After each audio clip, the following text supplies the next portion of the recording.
Hey guys, welcome back to Jerry's Live. As always, I'm your host, Amy Gardner-Dean.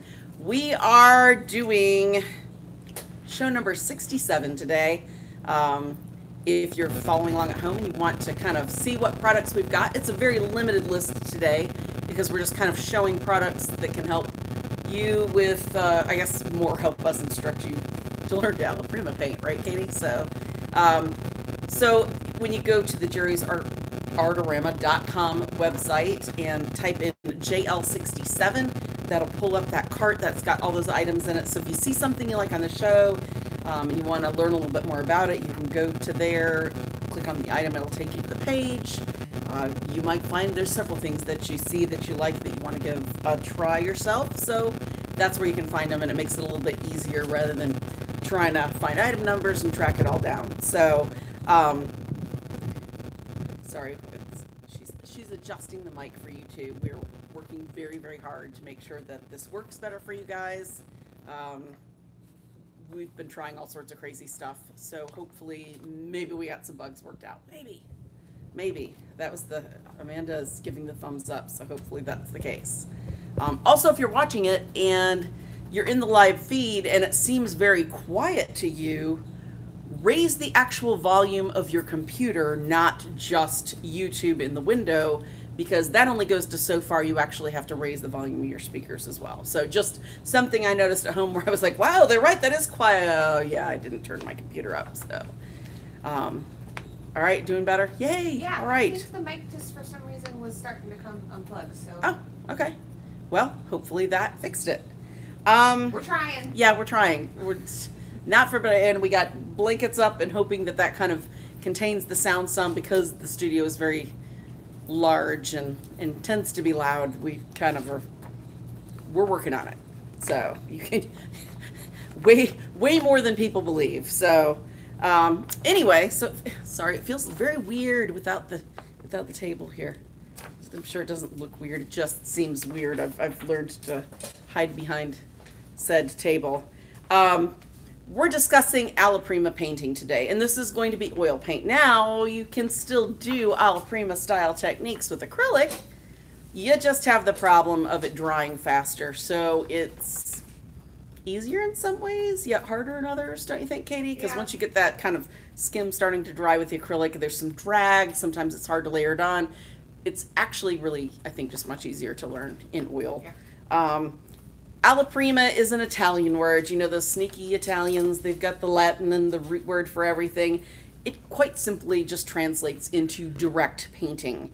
It's the Italian word for at first, meaning you're just sitting down and knocking it out, essentially, right? So Alla Prima, it sounds fancy and like some sort of pasta dish, but it just means sitting down, and that actually sounds good. So, yeah.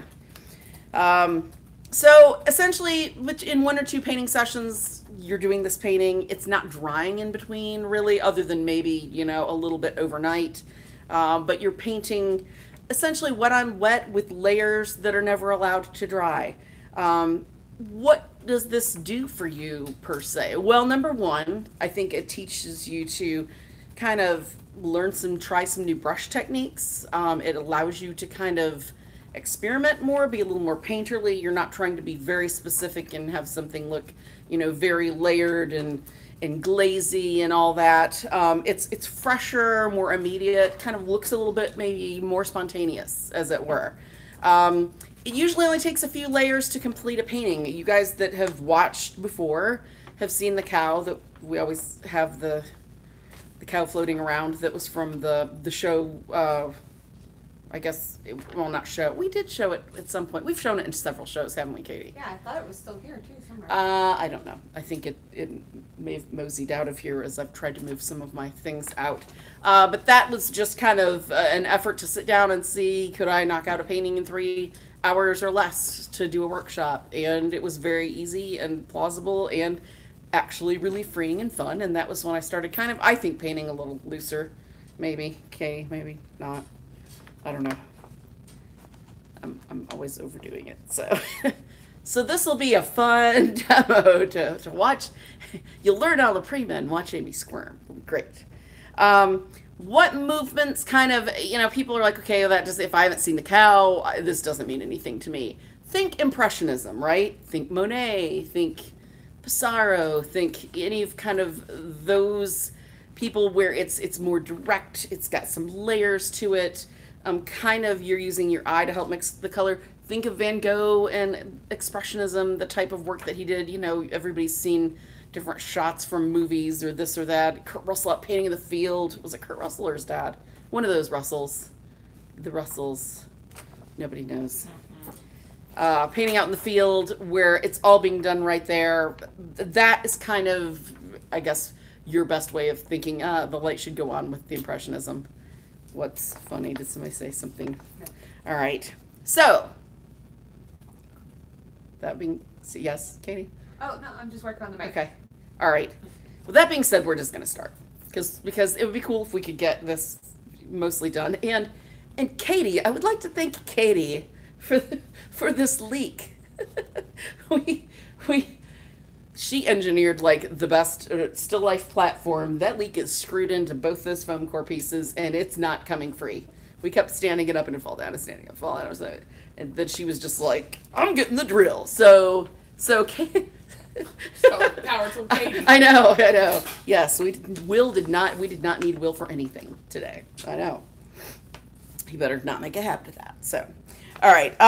So we're gonna just do this kind of step by step here. Something people always call and ask about, or complain about, or say a product is defective for canvases, whether it's an acrylic priming, whether it's an oil priming.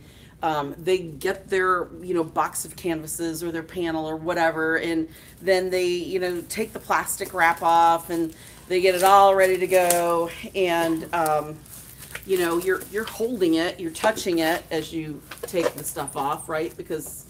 And not everybody goes and puts on gloves or washes their hands before handling it. And even if you did, just in wrestling it off your canvas, you're going to get some oil on your hands somewhere, or, you might be like me where you're like, ooh, baby butt smooth, and then you've just rubbed hand oil all over you. Yeah, Katie knows. Katie's seen me do it. What that's just done is, besides the oil from your hands, you're also going to, depending on how long that canvas or panel or whatever has been inside that plastic, there's going to be residue from your hands. There's going to be residue actually from the plastic. If plastic's in there, you're getting stuff shipped to you at weird times of the year, or it's shipped from the manufacturer at weird times of the year. It doesn't hurt the canvas to have that little bit of residue, but what it does do is if you take this as is and you've been handling it and then you put it on your easel and you start to paint, what's going to happen is those oils or the plastic residue and stuff are going to want to repel your oils. It can repel your acrylics. That is not the product itself. That's just handling or packaging. And it's a very, very easy, simple solution to take care of. And unfortunately, because of spraying and some solvents that we had going in here earlier, we can't open this up and do this, but I'm going to explain how to do it, because denatured alcohol, I would recommend that you go outside to do this. It's very strong. However, it evaporates completely. You just go to the hardware store. You get denatured alcohol. It needs to be denatured alcohol because it's strong, but it's really strong smelling. You take a, soft, lint-free rag, even like an old t-shirt. Just don't get a colored one, because if there's any dye or anything left in it, you're going to have issues. You're going to put it on that rag. You're going to set it down where you're not holding it still with your fingers.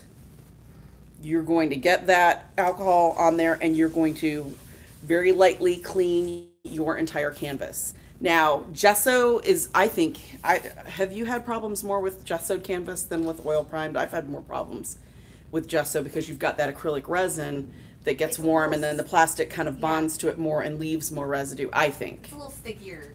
Yeah, it's stickier and grabbier. It seems to hold residue more. Like dust, if it's been sitting around for a long time, it Yes. tends to stick a little bit more. Yes. So, and that goes for if you've taken this and you've taken all the plastic off and then you go put it somewhere for a while and you don't get to it for a while and come back and there's dust or dirt or handprints or your cat's walked across it with their little dirty paws or, you know, whatever, you can actually take all that off with that denatured alcohol and then it evaporates, completely done. Nice, clean surface, ready to paint. So you need to do that first before you get started. Especially with new people that are new to painting on oil prime surfaces, always have issues. And even in the manufacturer, you know, when they're checking things, when they're cutting this, when they're doing all that stuff, some oils get on it. So just, it's a quick step that's going to save you a lot of headache and trouble and frustration, potentially, depending on how much it's been handled, to clean that surface before you use it. And Frida, I'm not going to kill you, so we're not opening it. We don't want to kill the moderator. Then Facebook would just be dead. So anyway, and we have these rags. They're fantastic. The Easy Wipers reusable cloths. I like them because they're white and they actually clean up pretty well. So they get paint off me, which is a miracle in and of itself. So you got your surface all done, all ready to go. The next thing that you do, you can see here, this is the same brand of panel. I just got a slightly bigger one, so it'd be less difficult to wrestle that off. What I've done is I've taken just a burnt sienna, the color they make you do it with in college. I don't know why. Why is it, Katie? Just because it is easy to do a medium ground, and I guess it's an earth tone, so it dries very quickly.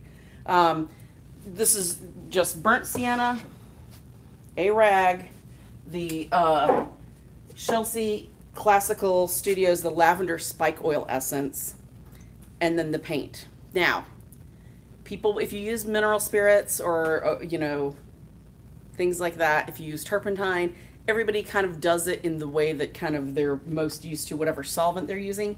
I really recommend you don't use mineral spirits for that. I recommend you don't thin your paint down with a lot of mineral spirits because that can cause delamination. You're putting a petroleum product that's kind of by nature oily and greasy, no matter how much they're, you know, actually cleaning it and purifying it and all that on your first layers of your painting, which don't cause, you know, decent adhesion potentially, depending on kind of your painting style.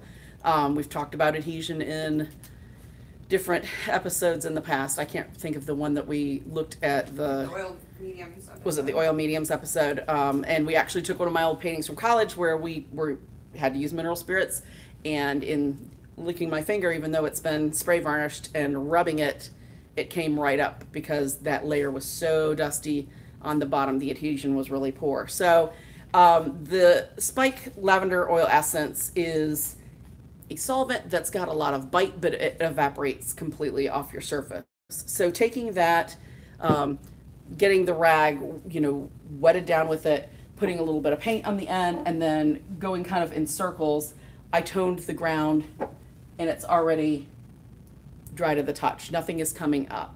What the Spike oil also does, besides dry very quickly, is it adds a little bit of bite.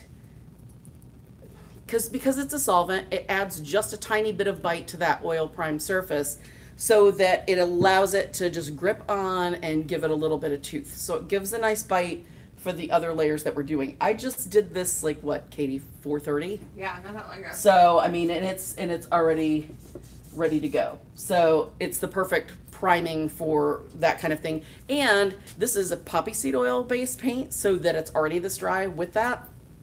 Also added bonus. So, so that would be what I'd recommend. Now, why do you do this surface? You want a medium value when you're painting, so it kind of helps you as you're starting to kind of fill in your work, helps you pull out the lights, pull out the darks much easier. It kind of, rather than kind of muddying around with different colors trying to find them, it helps with the reflection of the white kind of back, the surface back at you. Which can be distracting, depending on, you know, if you're painting on a porch where you've got some indirect light, but it still, when the sun's coming out, it can be pretty bright. That can be very disruptive to your painting. So it just helps. It kind of tones it down. Plus, you don't always, no matter how heavy you paint, you always have little bits of your canvas that kind of peek through, right? it has kind of a nice neutral color back behind it for that ground. I actually really like painters that have that peek through. There's some people that you don't always have to use an earth tone, but know your pigments before you actually put that ground on. Cadmiums and things like that dry a lot slower. Ask me how I know that. Last year at AOC, we did it with cadmium lemon. It took forever to dry because I wanted some really bright underpainting. So so that's something you definitely, you know, want to consider. But that's the reason that that's done that way. All right, so colors. We're going to be using just the basic Charvin set that's in our list. I think that I actually grabbed an old, I had an older set in my office, Katie. It wasn't the actual one on the thing. It's just got like 1 or 2 extra colors.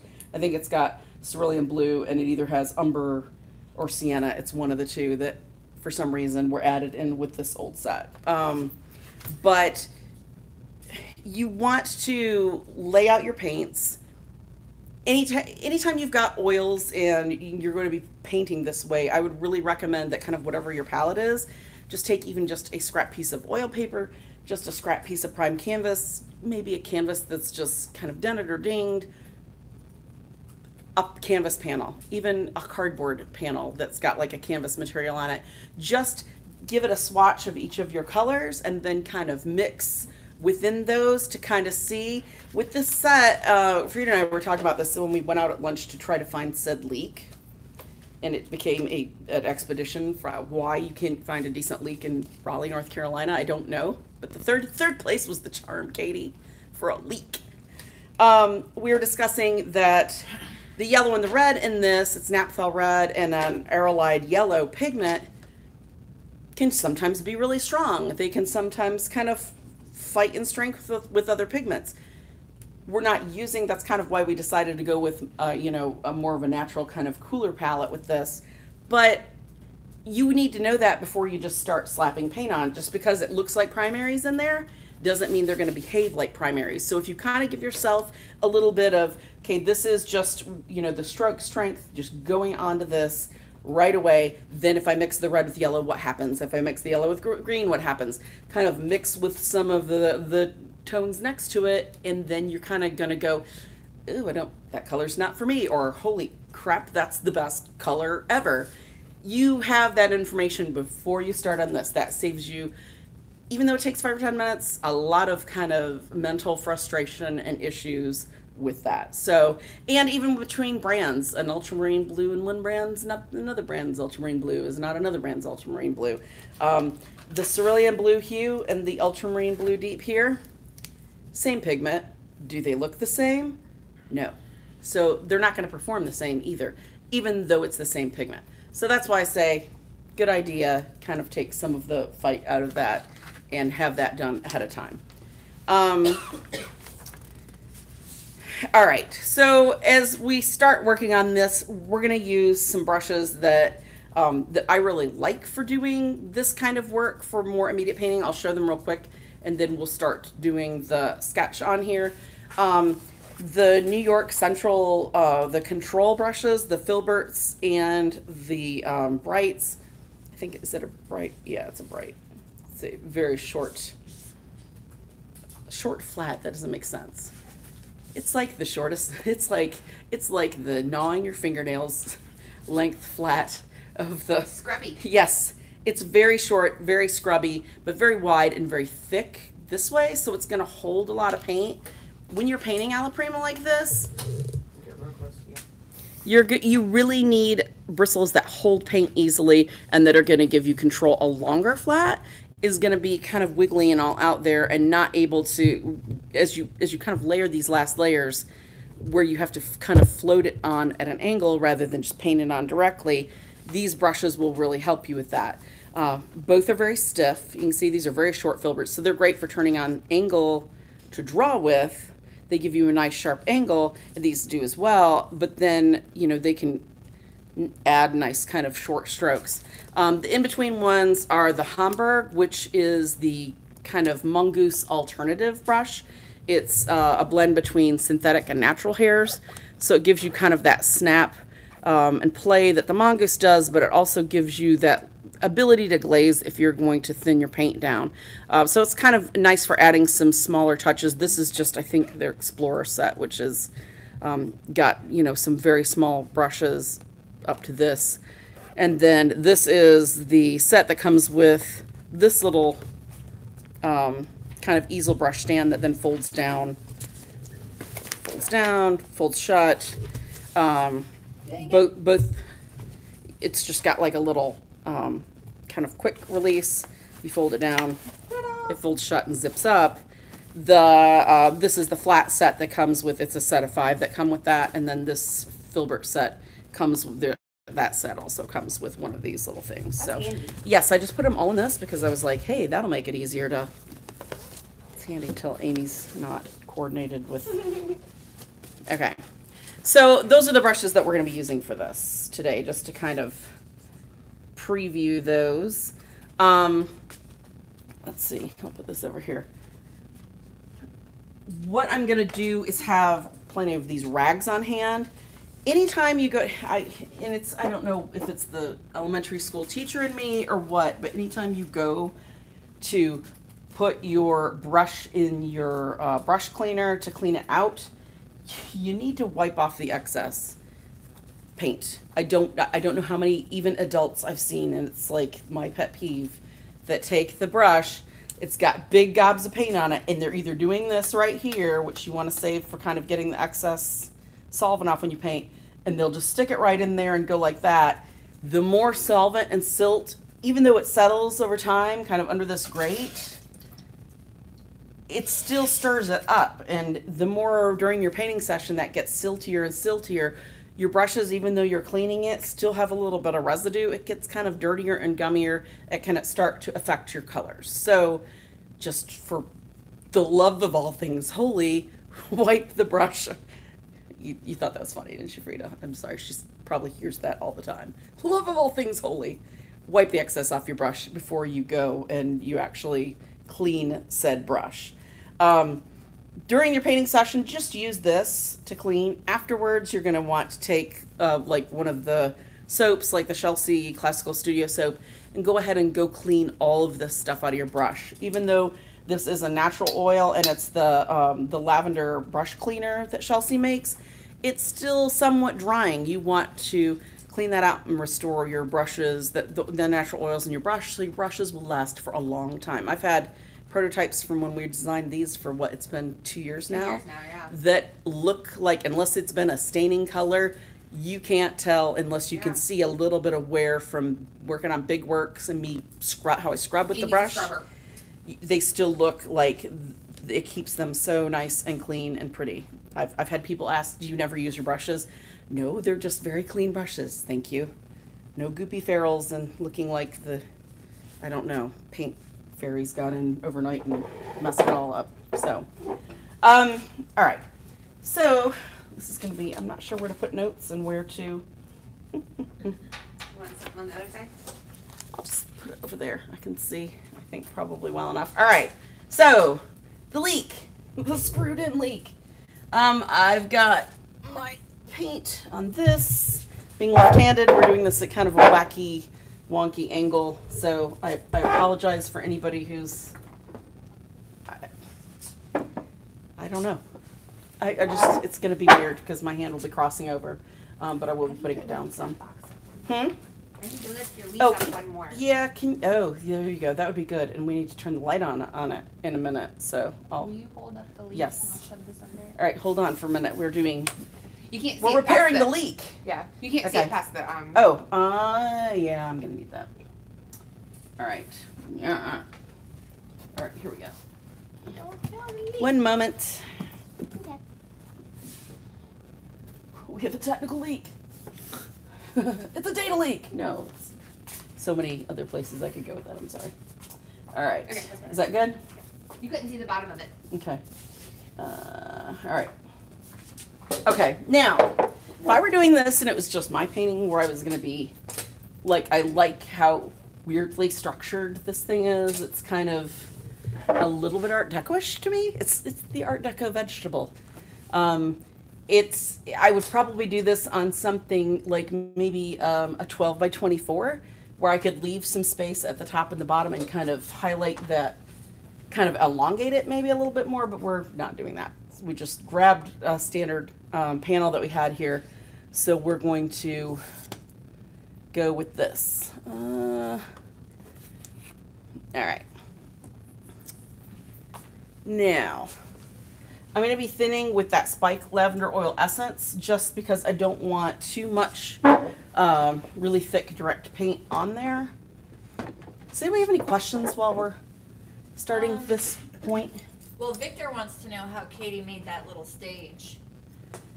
Yeah, Katie, why don't you tell Victor how you It's 2 pieces of foam core and 2 screws. She's very resourceful. It was just There's a screw in the bottom of the leak and a screw in the back of the leak. And the foam core is just taped together on the back. yeah. All right. There was actually another question. A couple of people are asking how to tell if their canvases have been primed with oil or acrylic. They've got canvases that they primed a while ago, and now they're not sure. Did they prime it with oil? They primed it with something, and they're not sure how to tell if it's oil or acrylic. Okay, you would know if you oil primed it because it would take a while to, I mean, you would, have oil priming in your house. It would take a while to actually cure properly before you started using it, unless you've got a lot of alkyd in that oil priming. You should be able to unless you worked in a factory or were smoke or whatever, you should be able to pick it up and smell the difference. Oils, don't you think, Katie? Mm-hmm. Katie thinks I'm weird about smells, but I think even Katie can tell oil to acrylic now. Between brands. I can tell the difference between brands. But I can tell the difference between oil and acrylic. Yes, you should be able to tell the difference. The oil is going to have that kind of rich oil smell to it. It's like the difference between oil paints and oil and acrylic paints. Yes. Well, with the acrylic paints, I think it's a little bit harder because when you're painting with the acrylic, you've got that the little bit of maybe sometimes a little formaldehyde, some of those other chemicals in it that when it's fresh, but you can't smell it necessarily with the, you know, with the I'm just kind of trying. I'm not drawing these little thingies on per se. I'm just kind of trying to decide where they're going to go. I know it's harder to see this because I've used enough solvent where I can kind of pull this off as I'm doing it. I'm just kind of trying to decide where I'm going to want this whole thing to go. Do you want the girls to just kind of jump in with that would be fine. Since you're yeah, as soon as I take a more painting breather break. Yeah, that would be great. What color are you using for the outline there? This is burnt umber. So it's a little bit darker. If you can see a little bit darker there than that burnt sienna. It's just kind of that darker, like instead of a reddish, it's more of like a milk chocolate brown, I guess, would be the. I feel like I'm not getting enough paint film on there where it's probably really easy for them to see. So I'm going to try to do it a little more. I just don't want so much that it makes it difficult.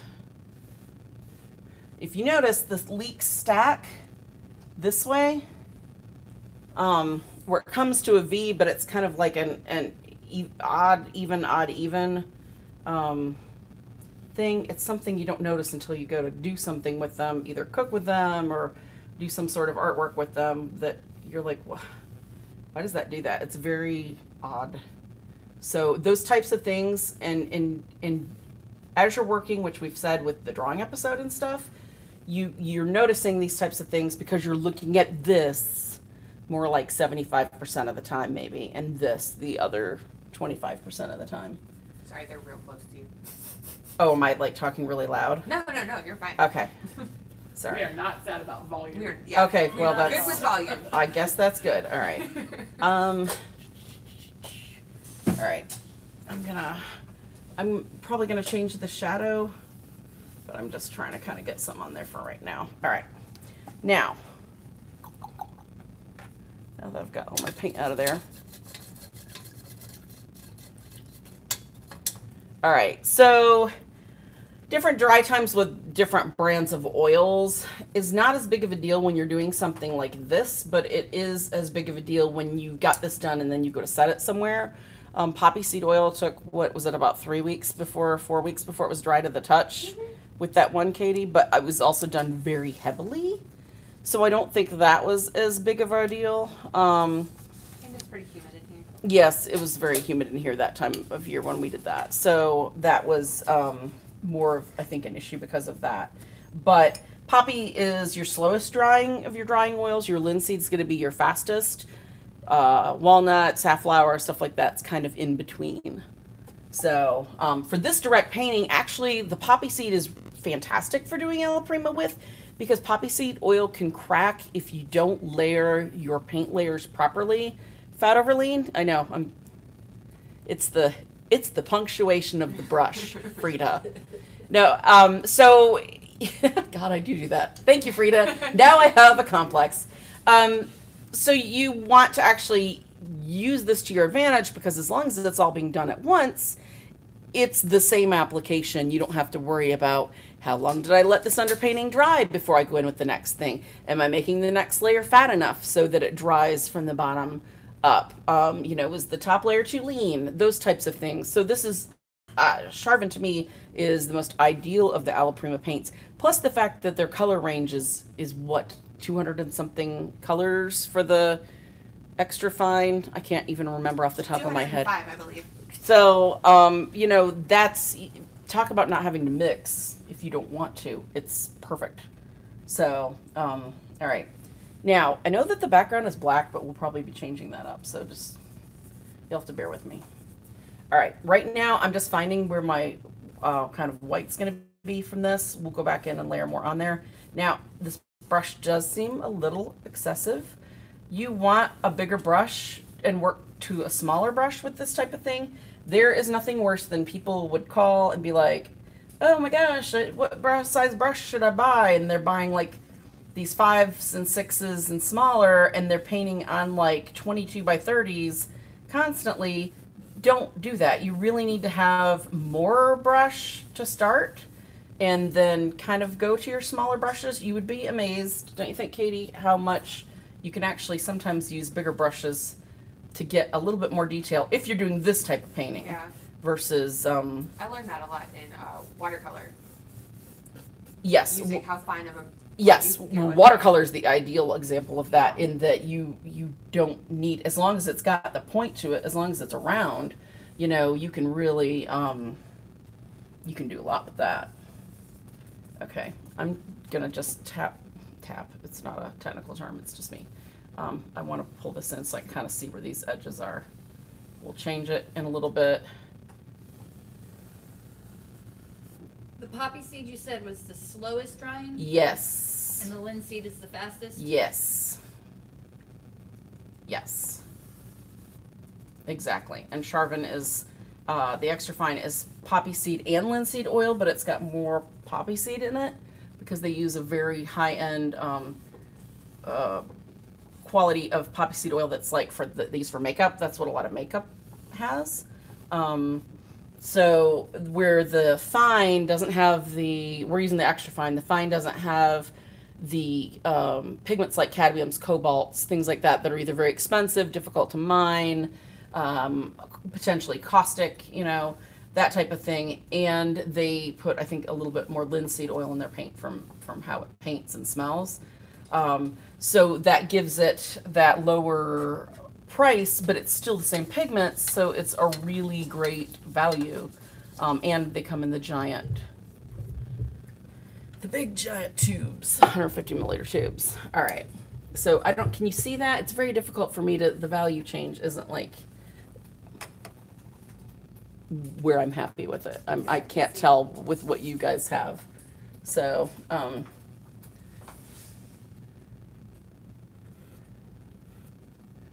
going to do this so I can see better. I'm painting a lot closer to the work than I'm comfortable with, so it's kind of...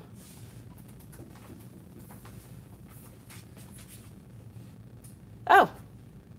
Well, that doesn't look so bad. She showed me her computer. All right. Okay, so see, we've got kind of that's going to be our lightest area right there. We'll kind of come back to that. I kind of put in some of these little squirrely root thingies. Now, let's see. I'm just looking to see what my notes. When I'm doing this part of this painting, it's okay for me to kind of have this up. I'm just kind of, this is just scratching in color. This doesn't have anything to do with kind of the layering that's going to come yet. I'm just kind of almost drawing kind of my next layer for what I'm going to be doing. To kind of see where I'm at and make some decisions on lights and darks and kind of just the overall composition of the work. I'm trying to use this, the leak's going to come up here, and then I'm trying to use this shadow and kind of that as some negative space to kind of make some interest. It's hard with this kind of canvas shape. Again, this isn't what I would pick normally, but I Do you think have it's just, lavender in your bucket? yes, I'm guessing This is Chelsea classical the brush cleaner. brush cleaner. Yep. The citrus, if you're more sensitive to smells, Is the it spike oil? what? In this? In the bucket. It should be the lavender brush cleaner. Unless it's like our old original bucket, and then it might be the spike oil, because that was before the, This is why you label things. well, it was pre-labeling. We all know that now. Don't drink the Kool-Aid unless it's labeled. Elaine would like to know, what type of lighting do you prefer, and how does lighting affect painting? I prefer not this lighting. But sadly, this is the lighting we've got. I like the true light bulbs that OttLight does, that are kind of to me, the closest, at least that I've got in my home studio, to natural light. I would prefer, if possible, to go paint like out in an open area like a porch, because you can see a little bit better.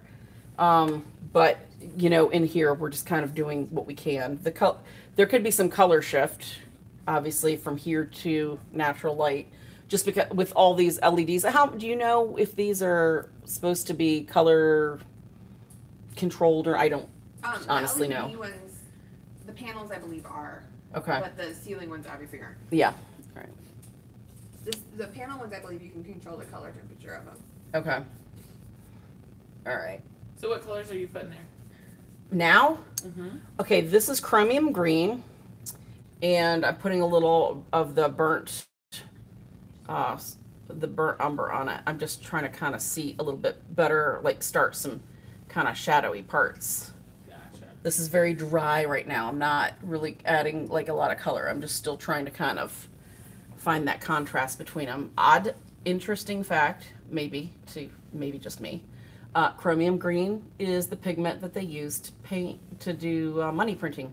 Oh. That's why it's kind of the What is?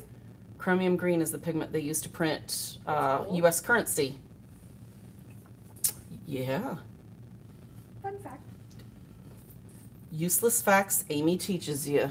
What are the pros and cons of starting with lighter colors versus darker colors, or working dark to light? You don't want to work dark to light or light to dark. You want to try to work both. Like I'm trying to kind of find mostly my darkest darks right now. Not my darkest darks, my darkest values right now.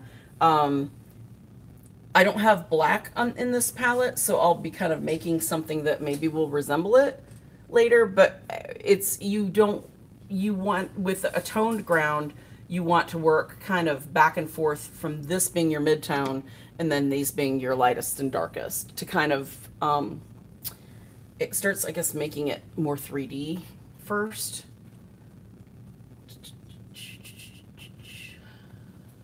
If that makes any sense. Sorry, it's sometimes when you're painting and then talking, sometimes I get my wandering voice where it's like, I'm answering, but I'm far, far away. What, you know the wandering voice, Katie? I do all the time. All right.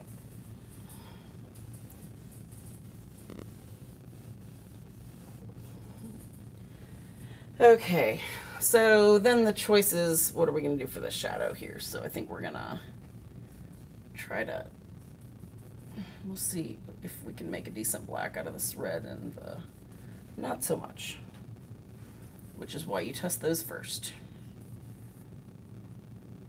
Usually if you've got a really good red and a green, you can make a chromatic black. The naphthol and chromium don't work super great. You can see that almost makes a color like the burnt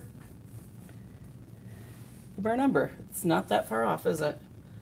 So we're gonna just go with that with our shadow. Maybe we'll try the burnt or the ultramarine with it a little bit. Yeah, I was gonna ask what happens if you add blue to that. I would add blue just to the brown itself, Gotcha. just to not have too many pigments. Then you're already in 3 pigments. Yeah. So this is kind of sliding. It's a bigger panel than the panel thing can hold easily. Everybody loves your Dogma Danes dress, by the way. Oh, thank you. How do we know it was Dogma Danes? I don't think it says it on there. I just Frida. said that Frida knew. out of habit. Yeah.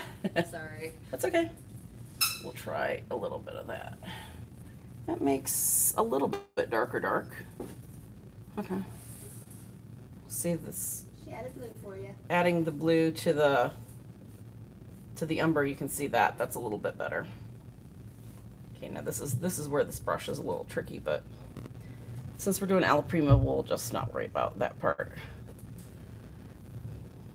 See, I'm just kind of pressing this in here. You don't have to have a particular stroke. I can come back in and make that a little tighter.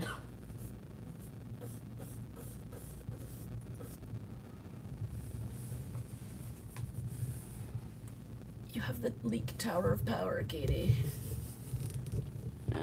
It curves around.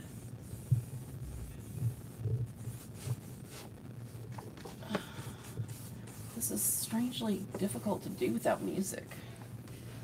What? It is. Well, music might get us kicked off YouTube. Yeah, exactly. Plus, I don't think everybody would like my choice of painting music anyway, so. Probably not.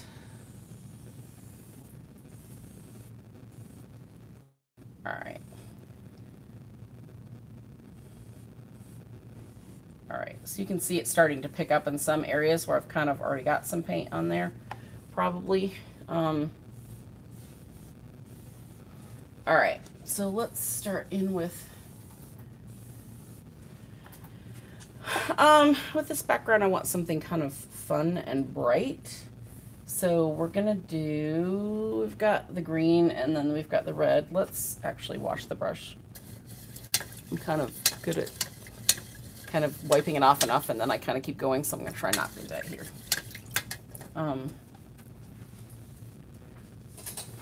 Let's see, what am I supposed to be talking about? Why do this? All right, with these, you can always, we talked about the bigger, smaller brushes. You want to load the brush more heavily than normal. You can see kind of this starts getting kind of dry and scrapey. With doing this kind of style, you really want to load the brush a lot more than normal. I'll show you with this. Just get that wet first. Okay, so if I take this red, and I'll go back in and calm it down, but it looks like a lot of paint on here. That's not a lot of paint suddenly, right? So if I'm going to do that, what gets me a bigger, better stroke out of it, see how gloppy that is putting this on. Look how nice, and just that little bit of wetness kind of really, I've got enough to still kind of keep working with this brush with that wetness in there. See, the nice thing about these is you can kind of use that corner.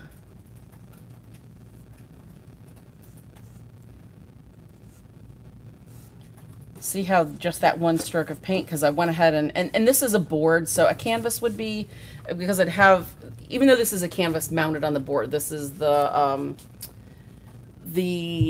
what, Raphael? Yes, mounted on board. Loose, it would have a little bit of play, even though it's smooth. It's kind of easier to lay it on that canvas, but we're just, a panel's easier to use for kind of what we're doing, so so that's why we're doing that. But it would give you a little bit of a different feeling in laying that down versus, you know, if you had a cotton you were using a cotton canvas, you'd have even more play kind of with the, that bigger kind of very evenly toothed grain to that, if that makes sense. Does that make sense, guys? Am I just making up words to the texture? It's the grain, but you know what I'm saying. Okay, so see how pulling that down can leave, you know, very little paint. Now I can take that same thing and put this at an angle, and I can really stack paint and make a thicker stroke, right?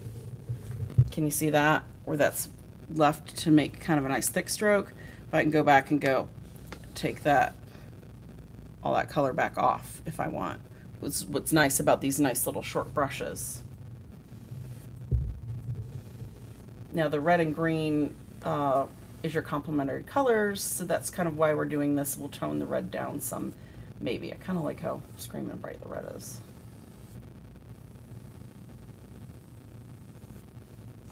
Let's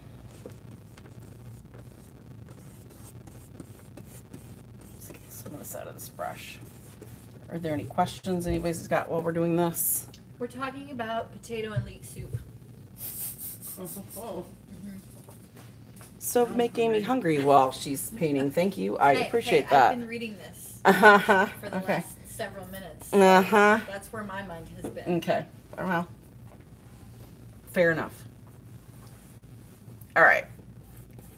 So now with this type of artwork, it can be used more as a study. I could leave this like this and then tighten up kind of from here and leave this nice kind of underpainting here. I could go further out. There's a lot of different things that I could do. Gosh, there's even some little areas with kind of in those negative spaces kind of in between those leaves that you can see, where I could even kind of shoot some of this nice red in there. Do a little bit more of this. Really need to maybe acquiesce to a little bit smaller brush. Now this is, you know, these nice stiff brushes. If I take this and I'm gonna do more red because Panel's eating it up. uh-huh.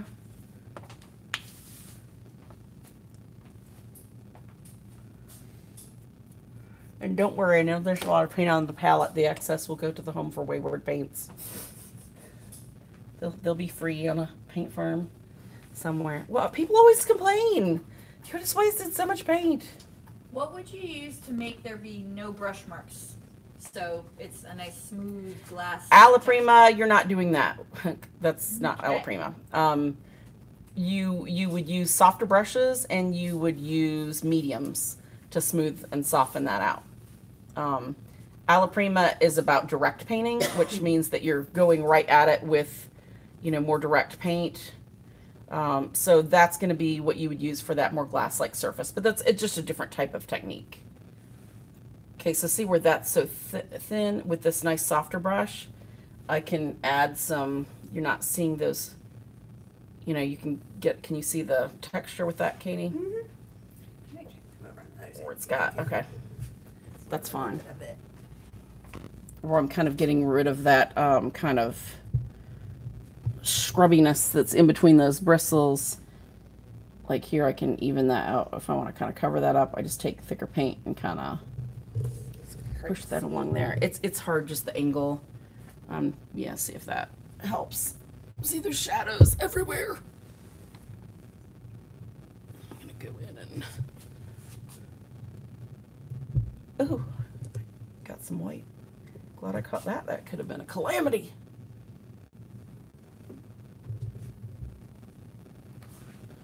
Okay.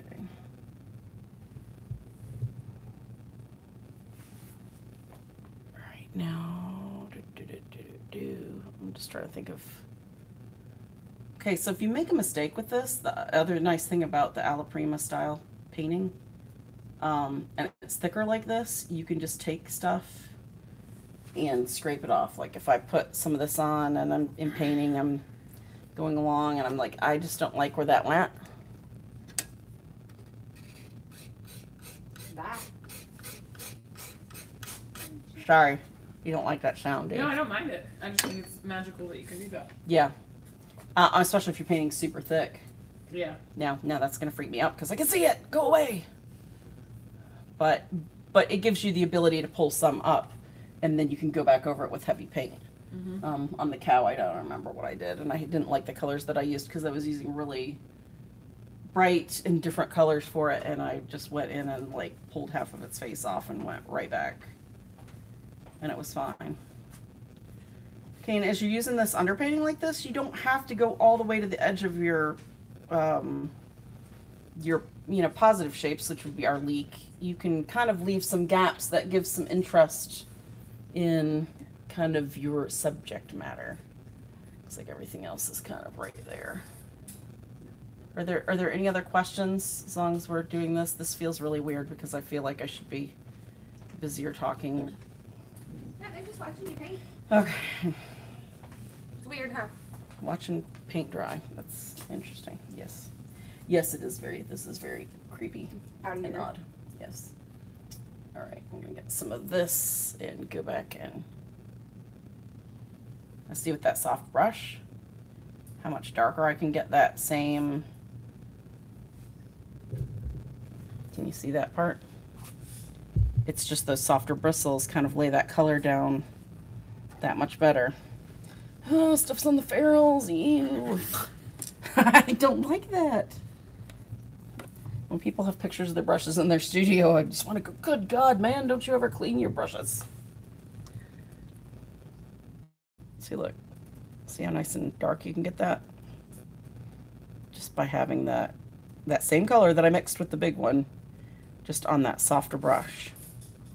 And I mean, I could smooth this out more to get a, more smooth tone if I wanted, but that kind of takes away the fun of the Alla Prima.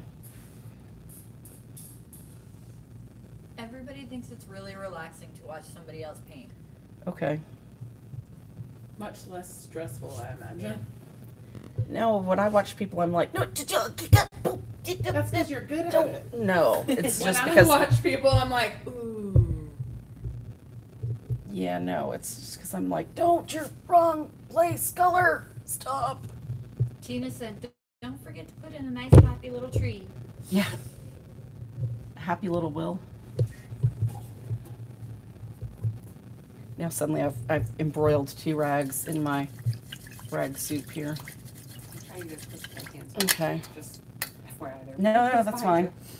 No, that's fine. I feel like I'm being watched. Thank you. You kind of are.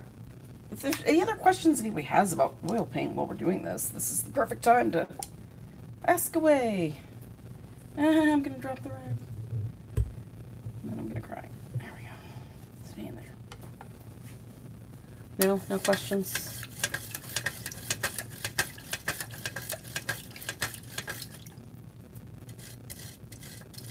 No, they just gonna watch it. Okay. This is the weirdest episode we've ever done Entranced. to me. Yeah. No, I don't feel like I'm moving fast enough. All right. So green, we need to get back on the green train here. All right, now that's a nice green. We could take this. It's not the same as, that's very dusty. We can kind of gray that down a little bit. See how that kind of takes the deepness out of that green and makes it kind of more that dusky kind of color that's on the stem there. Doesn't that look pretty close? It's hard to see with these lights.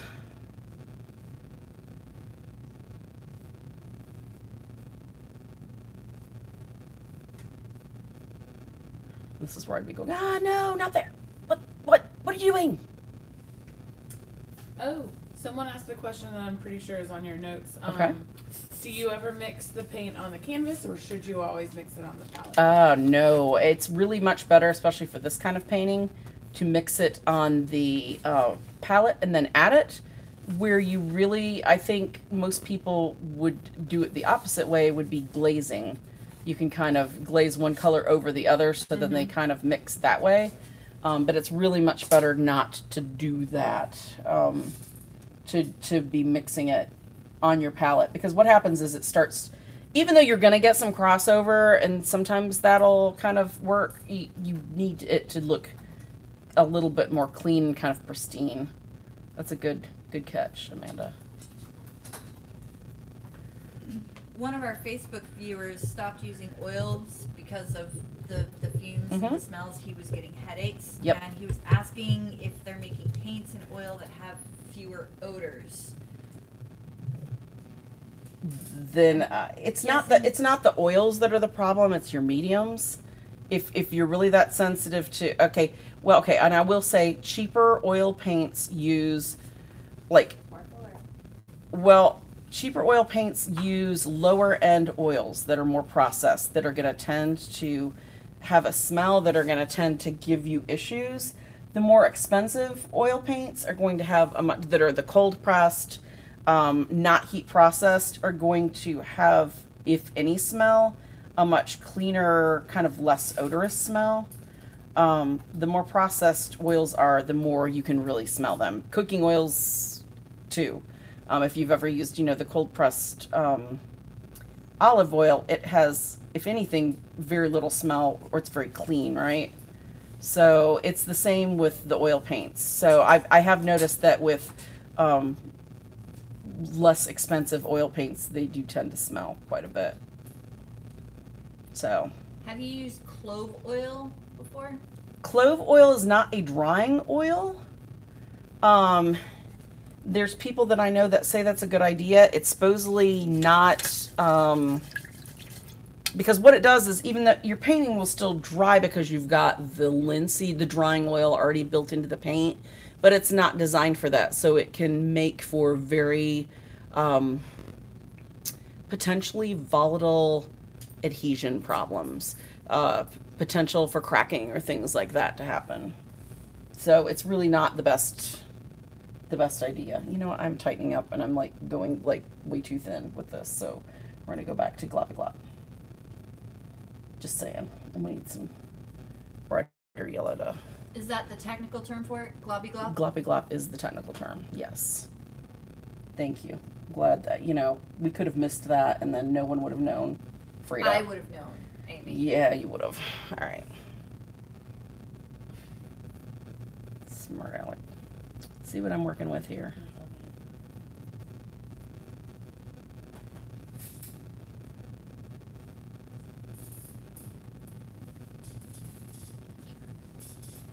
Are you going to use Globby Glop at your class in November? Globby Glop. Now we're going to start painting in the Globby Glop. I might. I'll have to write that down and remember it.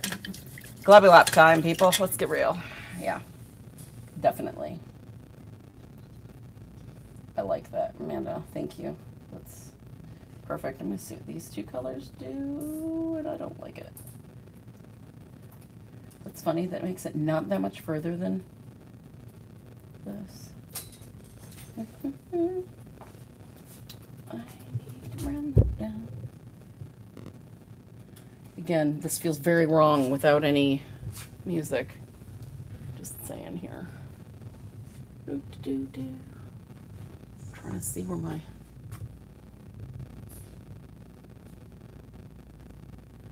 I guess I really need to go back to those more thick brushes. I want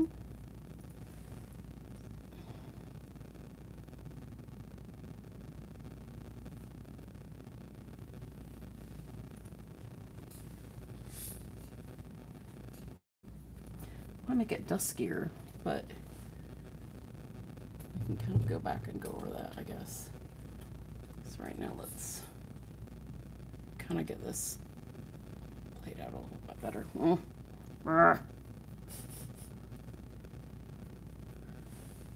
I like this angle better, Katie. Yeah. You can see the colors. It's more helpful to see the colors. Okay. Although you can't really see the leaf. I'm trying to go back and forth between, yeah.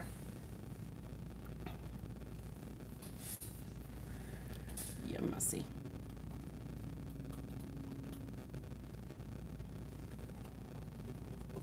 Ew, this is turning into a big goo fest, isn't it? It's hard because of the angle we're at, and Amy's left-handed, and Yeah. Not helpful. See, every teacher I ever had, again, it's not helpful, is it? What? Why can't you just be right, honey? Yeah, it doesn't work that way. You don't get to choose.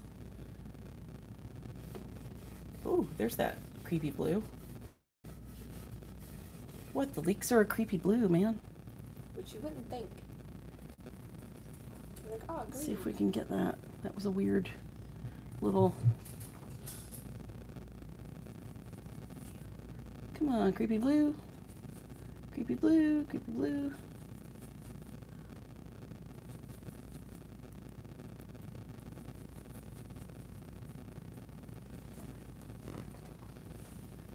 Yeah, and I don't mix with a palette knife. I never have, and I probably never will, because it just... I don't have patience. No. It takes too long, and then it starts smearing around, and then it makes me, like, stop moving, come back. And So I've got a comment here that's a bit of a two-parter. okay. First, what mediums are you using on this, and what do you use on a regular basis? And also, you were talking about, I'm not quite sure what they're asking here. Also, we're talking about a poppy seed linseed mix, and if so, what is the name of it, and when do you use It's not, it's the Charvin paint itself. The drying oils that the paint is made with are poppy seed oil with a little bit of linseed. So that's actually the brand of paint that we're using. Charvin Extra Fine. So that's not an actual medium. I wouldn't mix those two together as an actual drying oil, because you might as well just go with the straight linseed if you're adding it to regular paint, because it'll make for that stronger paint film. This type of painting, you don't need it to dry quickly, or don't need it to dry slow, because this isn't glazing and stuff like that you would need with a slower drying paint. So that's not an issue, if that makes sense. Mediums, I've got a little bit of just the lavender essence, the spike lavender in here for doing just our underpainting, so it would kind of dry a little quicker. And then in this thing, I couldn't find poppy oil, so I put just a tad of walnut oil in it, because that's slow drying. So any of this wouldn't be affected by a faster drying oil put in with slower drying paint and could cause cracking. Does that make sense? So there's no mediums so much involved. It's just a drying oil and a solvent in there. She got me some of those little It's moving. penny holder upper thingies. Painty holder upper The thingies. little bands that have the tacks in them that hold up the painting so you can Oh yeah, get to the very top. that would have been Or helpful. roof, are they roof something? They're like panel ladders? No. It's not a ladder. It's a piece of wood that's got like two little tacks in it, and so you can put one on top of your. Do we canvas. have one that's got a panel? It works for canvases, not for panels, though. I don't think. Does it? I guess it depends on the panel. That one you might be able to get away with because the sides are. It's not like a cradled panel. I don't think You they've have to lightly. got one that's got the grooves. I know that we talked about it, and I don't know if we ever went with it. Fun fact that you didn't know. I can tell I did not have enough coffee today. I'm getting a little punchy. Sorry. All right. I'm losing my green, so let's punch some up there.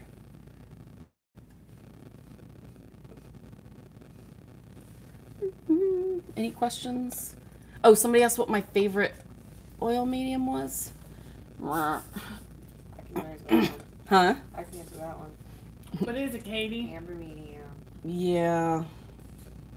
Which you can make now. We don't carry a manufacturer that makes a pre-made amber medium. I just have my hoard that is dwindling so rapidly. So, yeah. So if you didn't have amber medium, what would your? The Chelsea fat and lean mediums. I do like those very much. I've not found anything else that's... The reason I like the amber medium is because amber is very flexible. So it's like a cheater's quick dry painting medium, because even if you're using too much medium with it, to try to get something to dry faster, because I'm always painting on deadlines, you've got that flexibility of the amber when it dries, and it can still kind of dry through the, the paint beneath can kind of dry through. So it's Amy's cheater medium. Well, and I think that's a good point to make too. You are usually painting on a ridiculous deadline. Yeah, this isn't, yes, horrible, ridiculous deadlines where stuff has gotten damaged before, specifically for we don't care, you don't get the dry time in between, where you will get cracking because I can't adhere to the fat over lean rules, and then stuff gets damaged, and then it makes me very sad. So I'm definitely the queen of knowing what not to do, what's going to turn out really bad, because the chances are good that we've had to do it here just to meet a deadline. Don't you think, Katie? Yeah. We kind of are It's for science. a painting lab sometimes. No, we are totally a painting lab a lot of the time, most of the time. Testing new products and. Okay, now I'm doing something here that I would normally like scold students for. In classes that I have, I would make you get up and walk around by now just to take a break. Oh yeah. To come see what's going on with the work. And I need to get up for just a minute because this stool's killing me. So I'm going to look real quick. I think you're fine there. I'm just, because I'll keep talking and I'll be kind of within the earshot of the. I'll put it here so they can see that. Okay. Compared to. And this is hurting my thumb. It's not that it's uncomfortable. It's just I have gigantically huge man hands and I've had hand surgery before, so it's just an uncomfortable. Oh, there you are. No. All right, yes, Frida. How do you feel about Gamsol and Gamsol Gamvar? I love Gamvar because you can put that on as soon as it's pretty much dry to the touch, and you kind of, test the thickest parts of the painting with your finger. So that's fantastic. I'm gonna clean these while I'm here because I'm starting to be bad about not cleaning.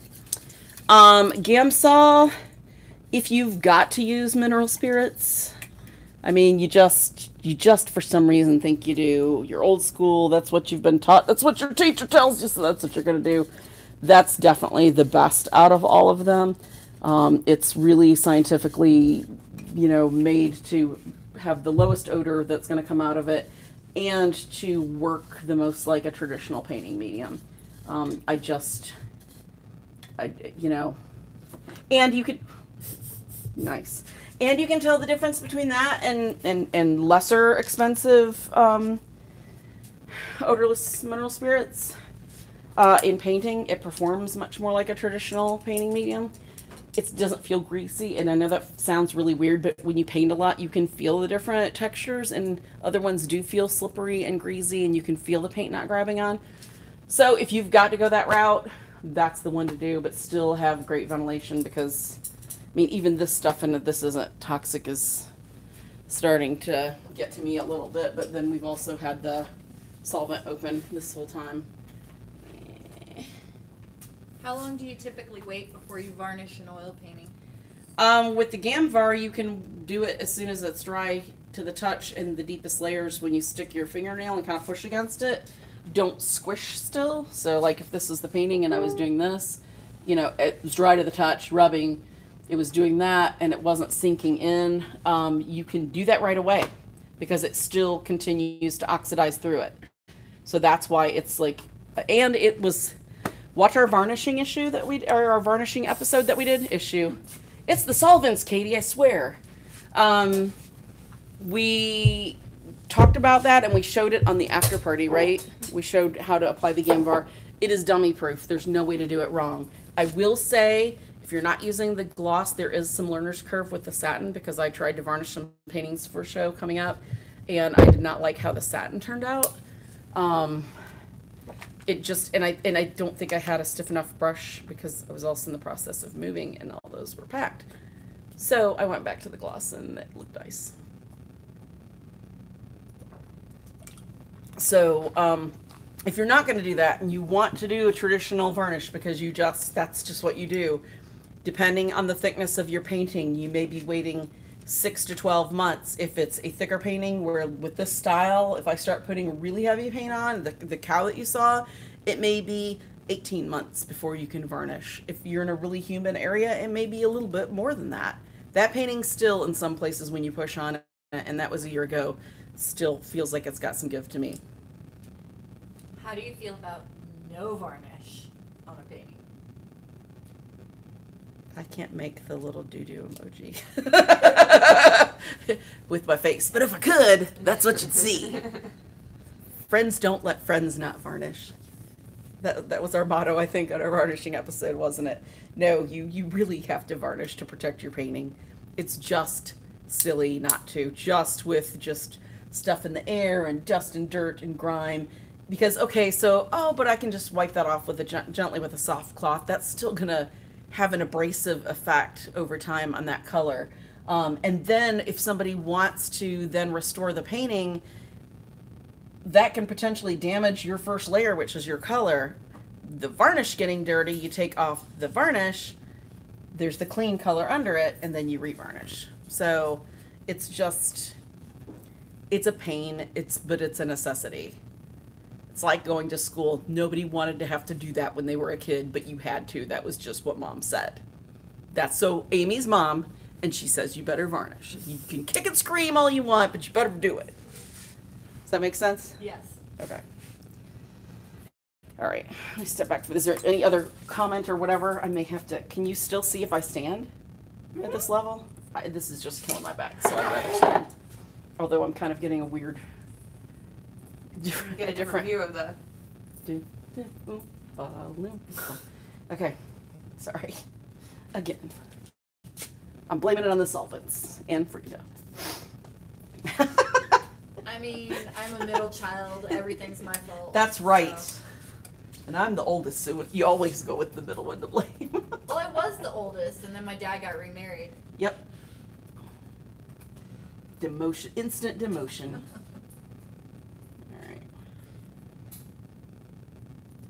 All right, so I'm going in with a little bit of darker darks to kind of pull some of these. And I'm using a bigger brush than I want to, but I'm trying to make up some time. Can you see if you do this? It's still. Oh, sorry. Oh, that's right, because you were kind of like over my shoulder. I can sit back down. No, you're fine. Okay. I can see like that. All right.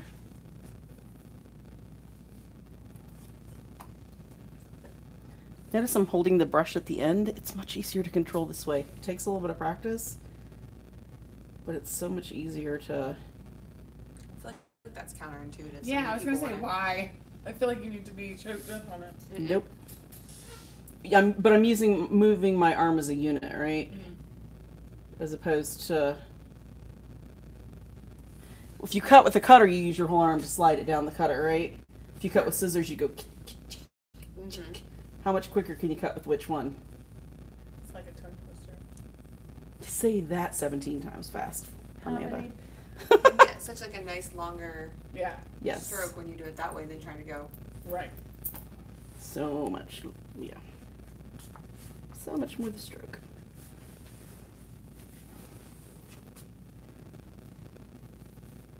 Oh, okay. So we're going in there because it just globbed it. That's where I could take my palette knife if I wanted, but I'm gonna leave it. I kind of like that.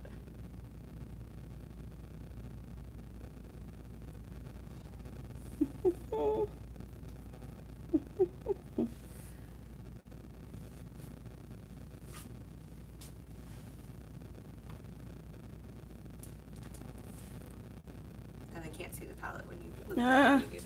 Okay. So now I'm gonna stand wonky. Maybe it would be better to put the seat back. It's neat to see you mixing the colors. Okay, so I'm fixing what happened here. Thick paint, like a spatula. So I'm using it almost like a palette knife, right?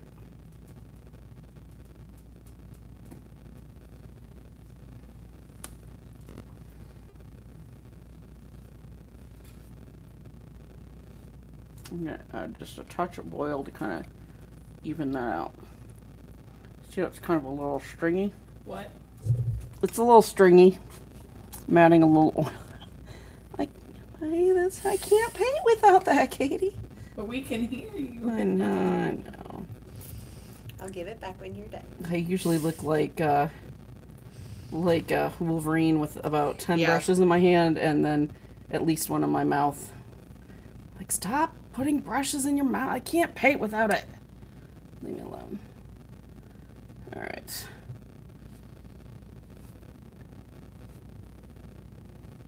All right. Is it better?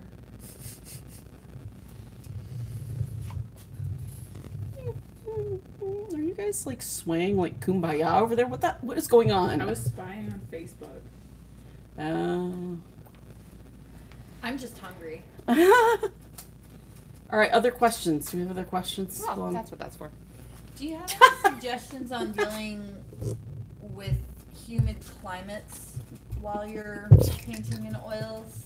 Don't live in one. I know that's just horrible. I don't think that was helpful. No. Coming from, I'm saying from coming from a nice, much drier northern climate to here, it took a lot of time to get used to. My thing is maybe paint a little thinner and learn to use mediums more. Mediums can be your friend for that.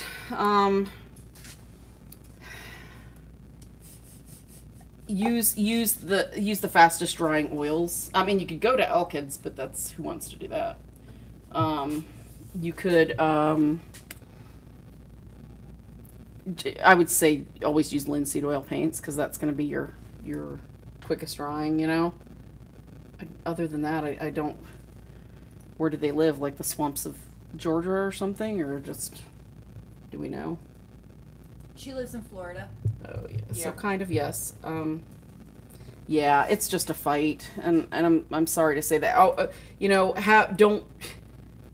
You know, minimize what you can as far as the, you know, make sure where you're painting is climate controlled.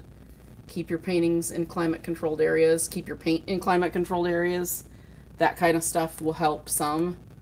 Dehumidifier for the studio. Yeah, that's a good idea. We should do that. We should take our own advice. Hey, is it okay to use paper towels instead of cloth to clean your brushes before putting in the cleaner, or not? The problem with that is that the paper can kind of tear off and become kind of a mess. That's why I like the cloth, because it's lint free for the most part, and you're not going to get like those little icky kind of scaggy pieces that tend to want to come off with paper towels. But you can't, like at home, I use paper towels just sometimes. If I don't have, I use old t-shirts for rags. Sometimes, if I don't have any of those, I'll just have like Mikey, a pile of the squares, and I'll wipe brushes on that. But I wouldn't take them and scrub it and all that where it lifts the fibers. Just, you know, put it down and wipe. Mm-hmm. And really that's your best kind of option. Is this getting small enough to, yeah. Let's try to do some more of this. Gotta be bolder with this.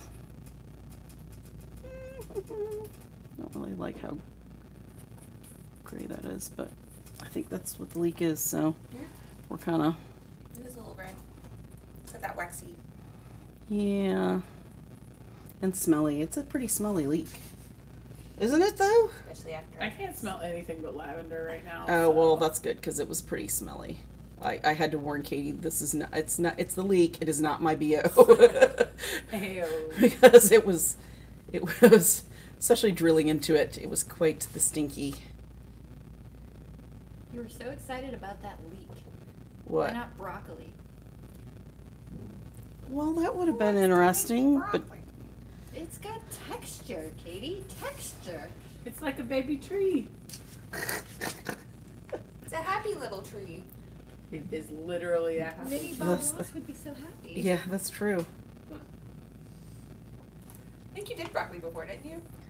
No, I did mushrooms, I think you're thinking of. I You don't know, like I know how mushrooms. confusing those can be, but it's... I was gonna say, but what did you paint? She did a whole bunch of. Oh, boom, boom, Panda's a comedian today. My 4-year-old hates cauliflower, but he loves him some white broccoli. White broccoli. Yep. Hey, you know what? You gotta do what you gotta do, Frida. Been there. I just found that if you cover anything with enough cheese, they'll eat it. What? Hey, your relatives are from Wisconsin. You should know that trick. We're finding some pretty inspiring broccoli paintings. Maybe that should be our next. Broccoli paint. I can't let those two near Google. All right, how are we doing for time? It's about 10 till 7. All right, so we'll paint a little bit longer and then we'll wrap this up. If people have questions, let's get them in now. We can always do a little time lapse if you finish it up too later if we want. Yes, that's true. Jean says that she uses Dawn and then Murphy's oil to clean the brush. Is that too hard? Yeah, I wouldn't use the Dawn. That's a petroleum product, so you're adding something that's a very... If it can take grease off little animals and oil off little animals that have been in an oil slick, probably not for your brushes. You know? Because that's like the ultimate stickiest, worst thing you could get, and if that pulls that off... Yeah, it's not a good idea. I mean, okay, I take that back. If she's using a synthetic brush, yay, it works. Yeah, sure. If you're using a natural hair brush, no, please cease and desist. It's like putting Dawn in your hair. Yes, you can just the Murphy's oil soap will work fine. That alone should In fact, cut it also gets it out of the upholstery. Yes, Murphy's oil soap is some mad stuff. Now, I've used that on brushes. It doesn't work as well as some of the other products that we carry, but it does work for an over-the-counter thing. If you're, you know, what? I can hear you whispering. Nothing. All right, I'm trying. Everything's working behind the scenes. Okay. Good plotting. Trying to find ways to make you paranoid. Yeah, it's working. That and enough solvent. All right, somewhat blue does this blue get? Let's spackle in a little blue. I actually like the other blue better.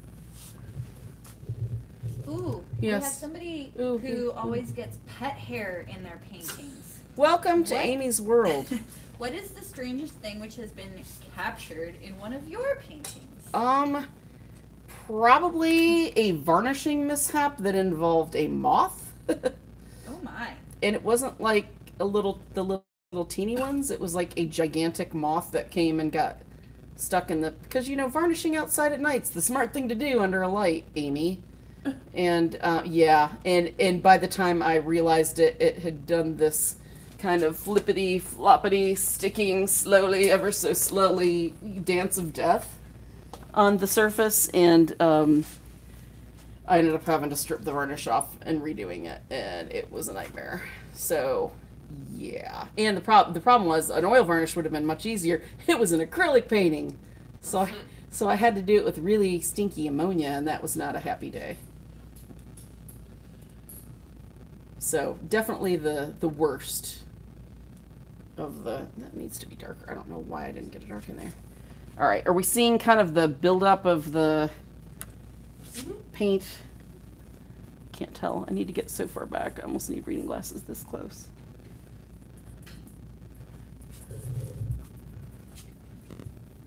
Is that just titanium, right? Yep, just titanium. Gonna add just a touch of the oil just to make it a little bit smoother. What are you two colluding at? There was an ant. There's an ant. Oh yeah. At least didn't get in the painting. Yet. All right.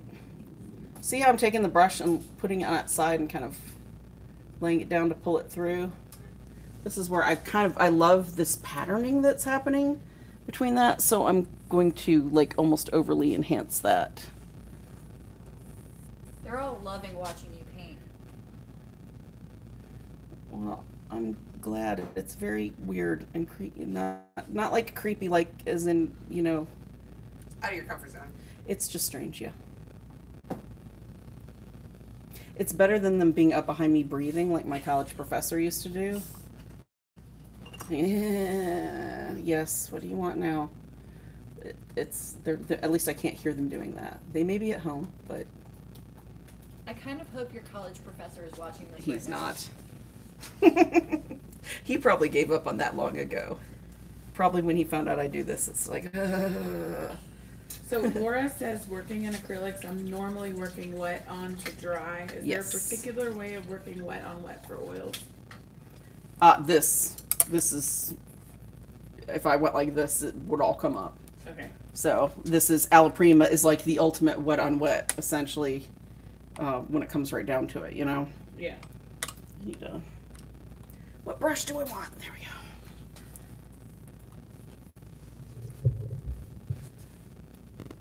There's like this curve right in here that I apparently left open. That's dark. Ooh, and that almost looks violet. I kind of like that.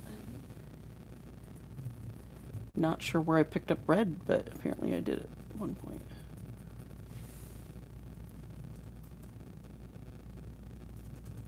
Ah, that became much darker quicker than I expected. Oh, what? Yeah.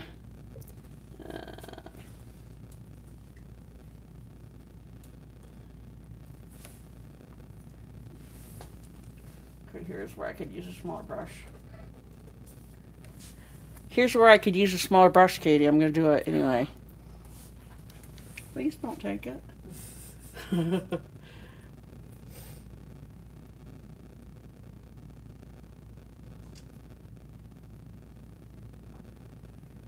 This is Amy's mall stick. Whatever works. You don't know how many little they'll be able to someday, like, you know how they can carbon date stuff, they'll be able to tell it's mine by the little tiny fingerprint tip in a color somewhere. Resting your pinky. Where there'll be like a little this, that. Be like, oh, nope, yep. Matches the left hand. Yes. So Carol has a crazy cool idea. She says, Cool. I'd love to see Amy do Oh, the same God. painting in different mediums so we could see how she handles things.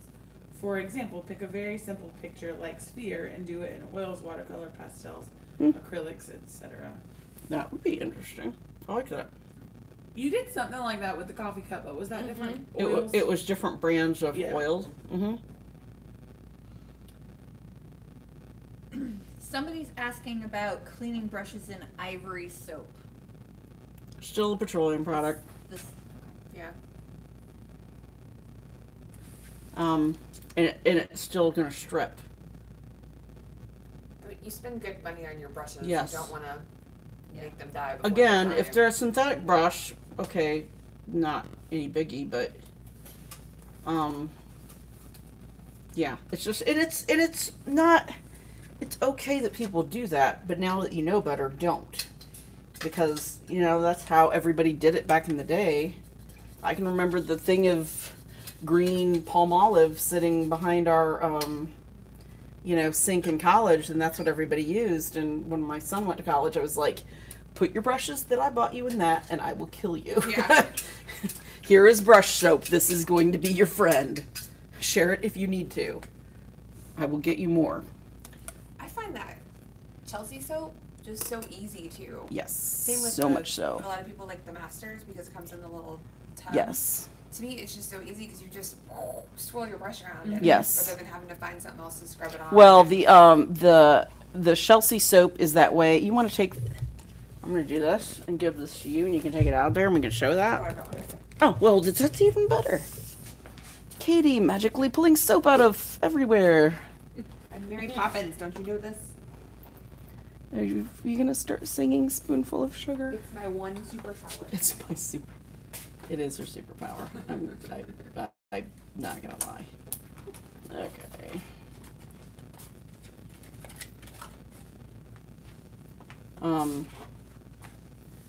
Yes, so see, preformed for your brush to go in, and it works on hands, and I've gotten oil off of myself that's been up to my elbows before with testing stuff. And it smells good. It smells wonderful. It's got a little bit of essential oils in it and a little bit of lavender, but with the olive oil. So, yes. I would like to smell it. I would like to smell Okay, it. the girl's over. Lavender and olive oil. You guys crack me up. We would like to smell it too. See? Well, and the nice thing too, that one's safe for hands and brushes, correct? Yes, it is. And we've got, we did the safety episode. We showed some of the Pavio ones. We showed all sorts of different brands, but that stuff works really, really nicely. I really like it. I need to get something smaller to do some of these little taps. Lewis is having a problem with, he's painting on a smooth panel using hog bristle brushes. Yes. And his brushes are basically scraping the paint down to the surface. Yes. Does he just need to use a softer brush? Or let the paint dry in between, because that's what it's picking it up because it's wet and it's stiff. Just like it was doing here until I used the softer brush. You can either use a softer brush, or you can put it at an angle and apply it like that, but that's not going to give you a lot of I'm sorry, I keep lifting that palette up, don't I? It's not going to give you a lot of control. So yeah, softer bristles would help, letting some layers dry and then coming back to it. You know, I mean, that's about all you can do.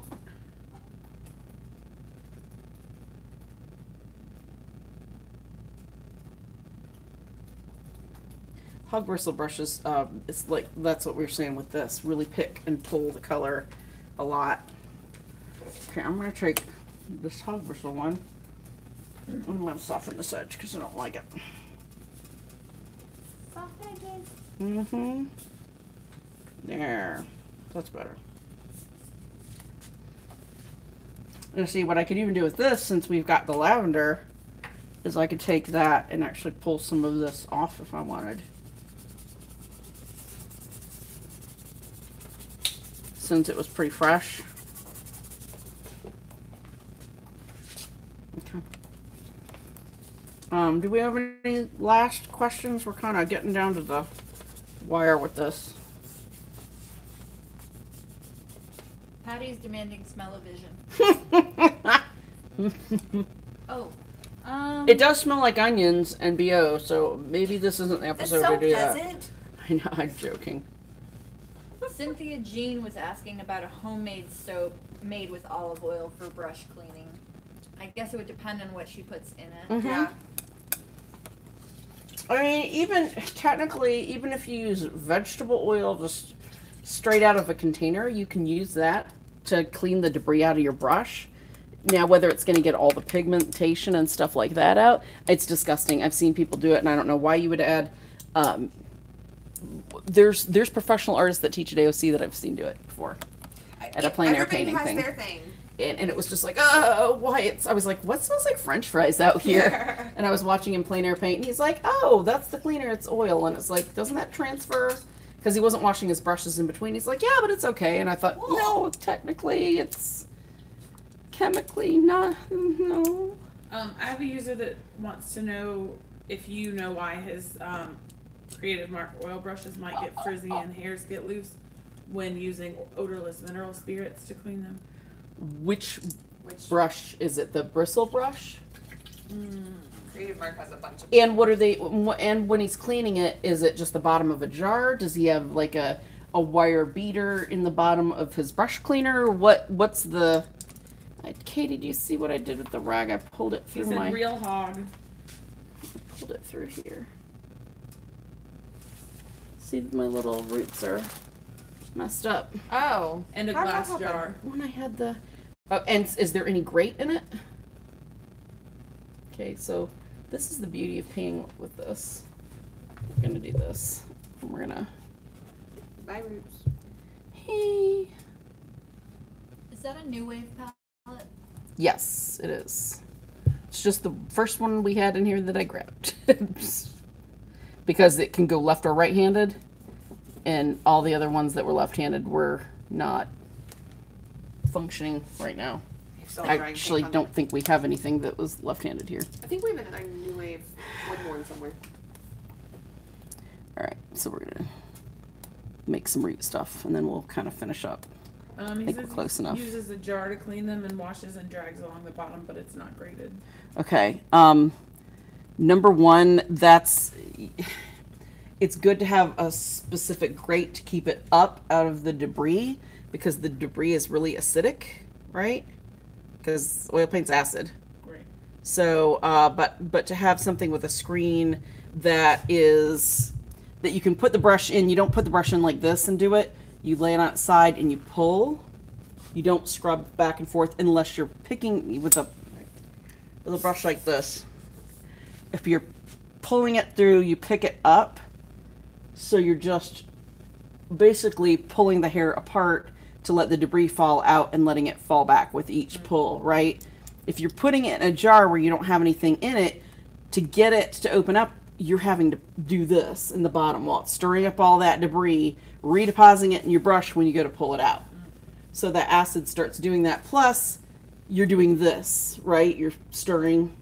You're not pulling to keep it so the hair starts. Since hog bristle brushes, if they're a decent quality, which those are flagged, so it's already got split ends on it, get more scrubbed and scoured, they get more and more splitty, so it starts just looking like a big, like Amy when it's really humid and she didn't put product in her hair.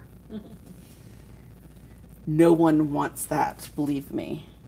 Sometimes too, if you're setting them like inverted to dry, you're putting them up and then standing them up to dry, all that debris is falling back down in the bristles, which is the tighter part, making them splay open even more too. If you didn't. Especially if you didn't get it all out. Get it all out. But I will say I'm going to debunk that myth in that that's the only way I've ever stored my brushes because I don't like them laying down. You clean your brushes well. I know I do. I do. You don't clean your brushes well.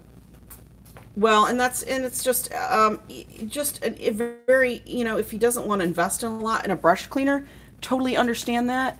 Get one of the silicoils. There's silicoil, and I can't, is it Weber makes it? That's silicoil, Katie? Did you put inside that? No, it's a glass jar and it actually has a metal coil in it. We've had one around here somewhere. It was on the set, I thought. I use it a lot. That was how I broke myself of damaging my brushes in college. Was I had to get one of those because with the silicoil, it's like the idiot-proof version because they're a rounded thick wire coil in the bottom, Amanda, if that makes sense. And then you can't mess that up. I can't. I was like, we always have it around here, and then now it's suddenly missing. Makes no sense. But that would be what I would say is a great idea to have because I also told him about the spiral brush washer.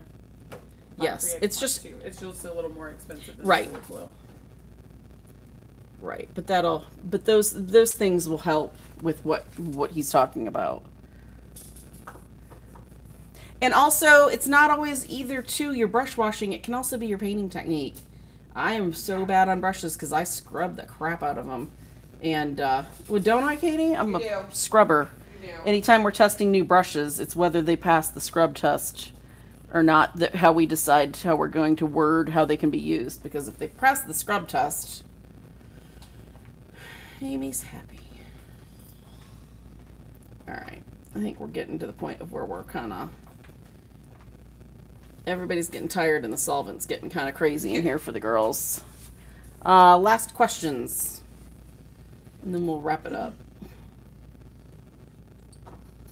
When is it safe in humid weather to varnish water mixable oils? Water mixable oils are the same as traditional oils for varnishing. Just because they're water mixable doesn't make them special. It doesn't. It makes them so that you can be around them, but it's not all that's in it is a surfactant, right? Yeah. Unless it's the Holbein. So the surfactant is making it so that when you put the oil and you put the water together and you agitate them, the surfactant bubbles them kind of apart so you can get it off brushes and stuff. When it comes back together as a paint film, it comes back together as a whole and the surfactant evaporates. So you still are left with the traditional oil. So it's not water mixable oils, which I love how they're like, oh, this is a varnish for water mixable oils. No, it's a varnish. It's not. I mean, maybe it's a varnish in that you can use water to actually clean it out of your brush, but it's still an oil paint. So it's just going to be like anything else. Don't do it, especially if you're in a humid area when it's raining. Don't do it if, I don't know, it's really better not to varnish in the hot summer months if you live in a really humid area. I hate to say that, but I really think that's, don't you think, kind of canny? Yeah, it is what it is. Or if you know, have a friend that has a very reliable AC that, you know, you could go and varnish them there and then leave it in an area where it's going to be in that really nice low humidity, you know, maybe they've got a dehumidifier. That would be the place to go and varnish it.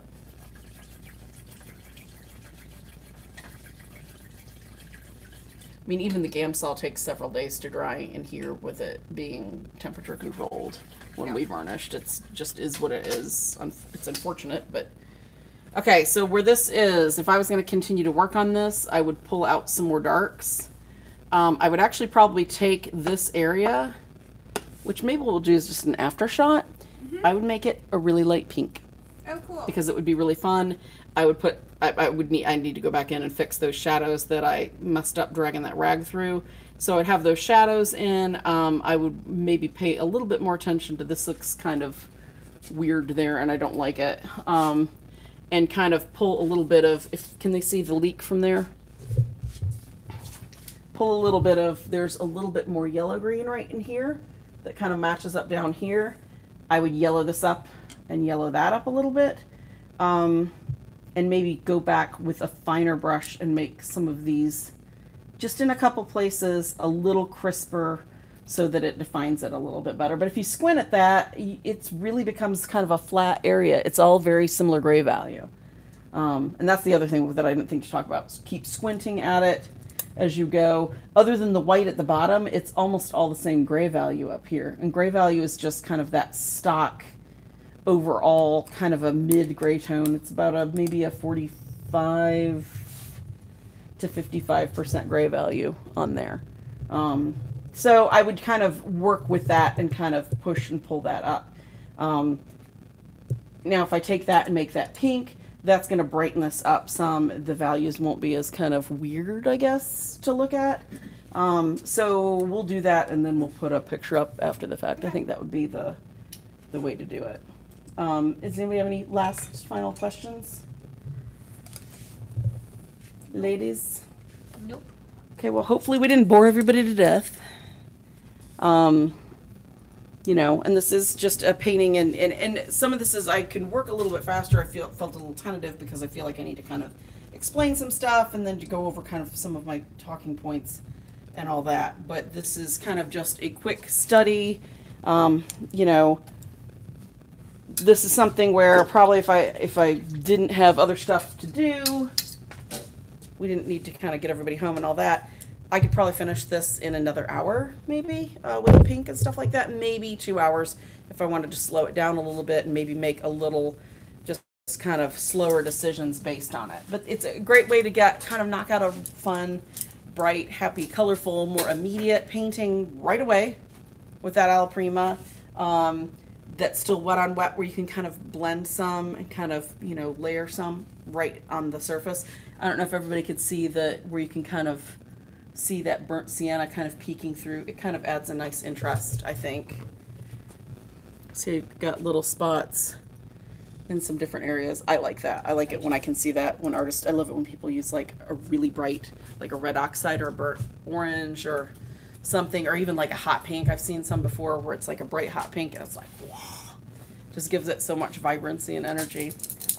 So, all right, well, thanks guys for joining in. Next week we are doing basic matte cutting, learning how to cut mattes. I know, it's like I'm one of those people that has never been able to, like, you know how they say, oh, you're an artist, you can draw a straight line. Cutting a straight line is really, really bad unless I have right-handed scissors out. I can cut right-handed, and I go as I cut. So this is going to be like really nice to let somebody else show you how to do it properly.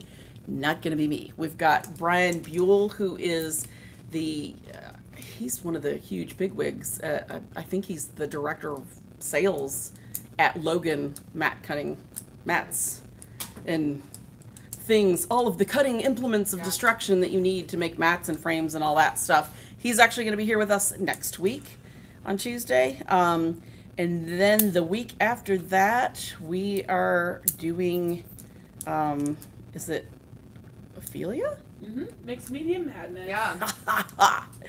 Whoop, whoop. So we will have Ophelia Staten, who does our Mixed Media Mondays. She will be in the house, and we will be having fun. She will be encouraging me to be wild and crazy. And the two of us were friends outside of here, and I think the more we're together, the more rocks we get now. So it should be quite interesting for that episode. We'll see how well these three keep us in check. So, but join us next week for matte cutting. As always, leave questions if you've got any there below, and we'll get to you. Take care. Night.